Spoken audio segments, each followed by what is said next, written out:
درود شریف کے بے شمار روحانی انوارات، ثمرات اور اثرات ہیں۔ یہ دل کی صفائی و پاکی کے لیے بہت مجرب ہے۔ درود شریف پڑھنے سے روح خوشبودار، دل نورانی، دماغ ٹھنڈا اور وجود پاکیزہ ہو جاتا ہے۔ جو شخص خدا تعالیٰ سے دوستی یعنی ولایت کے حصول کا خواہش مند ہو تو اسے چاہیے کہ بہت کثرت سے درود شریف پڑھے۔ اگر خدا نے چاہا تو اس پر اسرار ربانی کھل جائیں گے۔ اشیاء اور کائنات کی وہ نورانی حقیقت جو ظاہری آنکھوں سے پوشیدہ ہے وہ کھل کر سامنے آ جائے گی اور اسے خدا تعالیٰ کی نورانی تجلیات کا جلوہ نظر آنے لگے۔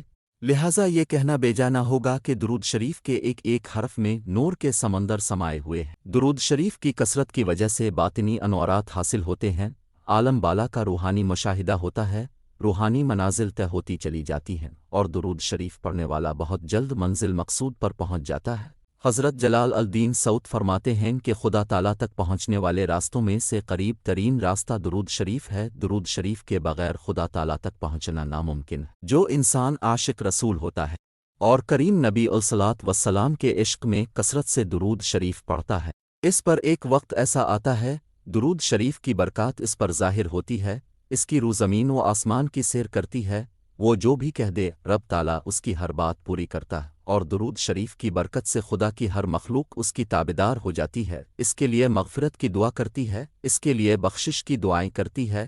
بندہ جیسے ہی درود پاک پڑھنا شروع کرتا ہے، اللہ تعالیٰ کی رحمتیں اس پر نازل ہونا شروع ہو جاتی ہیں، گناہ مٹنا شروع ہو جاتے ہیں، رزق میں اضافہ ہونا شروع ہو جاتا ہے، عزت میں اضافہ ہونا شروع ہو جاتا ہے، خدا تعالیٰ اور اس کے رسول الصلاۃ والسلام کی توجہ حاصل ہوتی ہے۔ بس اب پڑھنا شروع کر دیں تو پھر خدا تعالیٰ کی رحمت اور اس کے فضائل ملنا شروع ہو جائے گی جو آپ کبھی بھی گن نہ پائیں گے۔